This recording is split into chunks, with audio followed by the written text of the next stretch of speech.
ఇక రెండోది ఆయుష్ హాస్పిటల్. ఈ ఆయుష్ హాస్పిటల్ అనేటువంటిది ఆ రోజు నేను దీన్ని ఆరోగ్య శాఖ మంత్రిగా ఉన్నప్పుడు ఈ ఆయుష్ హాస్పిటల్ని మంజూరు చేయడం జరిగింది. ఈ ఆయుష్ హాస్పిటల్ దాదాపు 25 కోట్ల రూపాయలతోని మంజూరు చేశాం. ఆల్రెడీ ఆయుష్ హాస్పిటల్ పూర్తయింది, అక్కడ ఓపీ నడుస్తూ ఉంది. దానికి నువ్వు పలకేసుకుంటున్నావు, ఇవాళ శిలా పలకేసుకుంటున్నావు. దానికి ఇంకా పూర్తి స్థాయి సిబ్బంది నియామకం చేయలే, నువ్వు దాన్ని ఫుల్లీ ఫంక్షనల్ చేయలే, దాన్ని ఏమీ పట్టించుకోలే, కానీ పలక మాత్రం వేసుకుంటున్నావు. నడుస్తున్న దానికి పలకేసుకుంటున్నావు ఆయుష్ హాస్పిటల్కు. ఇంకొక 2 పిహెచ్సిలు. ఆ రోజు నేను ఆరోగ్య శాఖ మంత్రిగా ఉన్నప్పుడు వాగవతల గ్రామాల్లో కూడా ఒక ఆసుపత్రి ఉండాలి, అక్కడ ప్రజలకు ఆరోగ్య కేంద్రం ఉండాలని చెప్పి ఒక ప్రైమరీ హెల్త్ సెంటర్ను గట్లమల్యాల గ్రామంలో 1,43,00,000తో మంజూరు చేసి పూర్తి కూడా చేశాం. ఎన్నికల కోడ్ రావడం వల్ల నేను ప్రారంభం చేయలేదు. ఆల్రెడీ డాక్టర్ అపాయింట్ అయినరు, అది ఫంక్షనల్ ఉంది, ఆ ఊర్లో నడుస్తున్నది, దానికి పలికేసుకుంటున్నాం. మరొకటి మా మున్సిపల్ చైర్మన్ మంజులా రాజనర్స్ గారు కోరితే అర్బన్ ప్రైమరీ హెల్త్ సెంటర్ ఒకటి టౌన్ లో మంజూరు చేశాం. 1,43,00,000 రూపాయలతో urban primary health centre sanction చేసిన ఆ రోజు ఆరోగ్య మంత్రిగా నేను శాంక్షన్ చేసిన, అది నిర్మాణం అయిపోయింది, దానికి పలికేసుకుంటున్నాం. ఈ 4 పనులు ఆనాడు ఆరోగ్య శాఖ మంత్రిగా నేను మంజూరు చేసి పనులు పూర్తి చేస్తే పలకలేసుకుంటున్నాడు. అంతకుమించి నువ్వు చేసింది అయితే ఏమీ లేదు. ఆయిల్ పామ్ ఫ్యాక్టరీ పెద్దలు కేసీఆర్ గారి ఆశీస్సులతో మొక్కలు గాని, ఫ్యాక్టరీ గాని, కాళేశ్వరం జలాలు గాని అన్ని కేసీఆర్ గారి ఆశీస్సులతో ఆనాడు మా ప్రభుత్వం చేసిందే. ఇకపోతే జిల్లా జైలు 78 కోట్ల రూపాయలతో ఒక అద్భుతమైన జైళ్లు సిద్దిపేటలో నిర్మించాం. మేము ఆలయాలు నిర్మించాం, విద్యాలయాలు నిర్మించాం, రిజర్వాయర్లు నిర్మించాం, రహదారులు నిర్మించాం, ఆసుపత్రులు నిర్మించాం, జైలు కూడా నిర్మించాం. ఆ రోజు నా ఆలోచన ఏముండే అంటే ఆర్డీఓ ఆఫీస్ దగ్గర జిల్లా జైలు ఉంది, ఆ స్థలము మున్సిపాలిటీకి ఇవ్వాలని.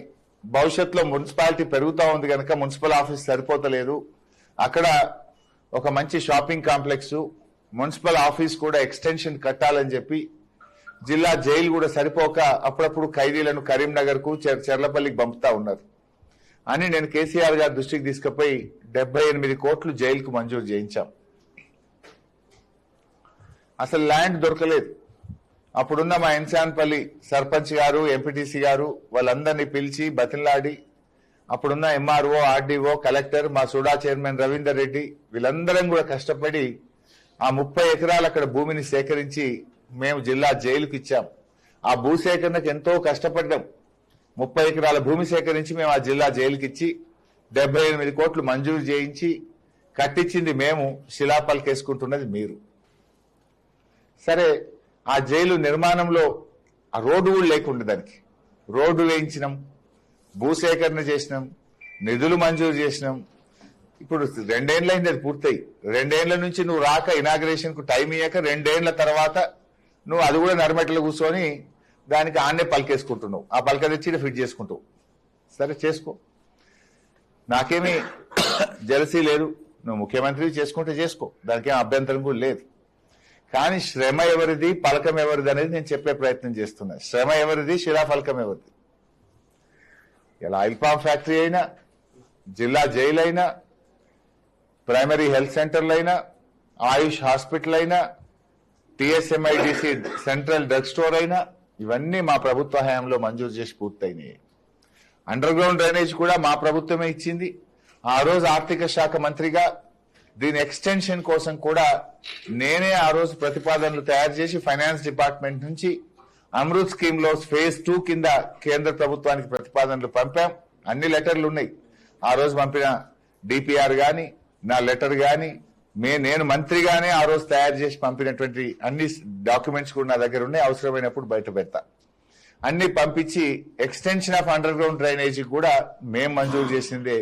దానికి కూడా నువ్వు సరే మీ ప్రభుత్వం వచ్చినాక కేంద్రం క్లియర్ చేస్తే దానికి పలికేసుకుంటున్నావు. అభ్యంతరం లేదు, వేసుకోండి.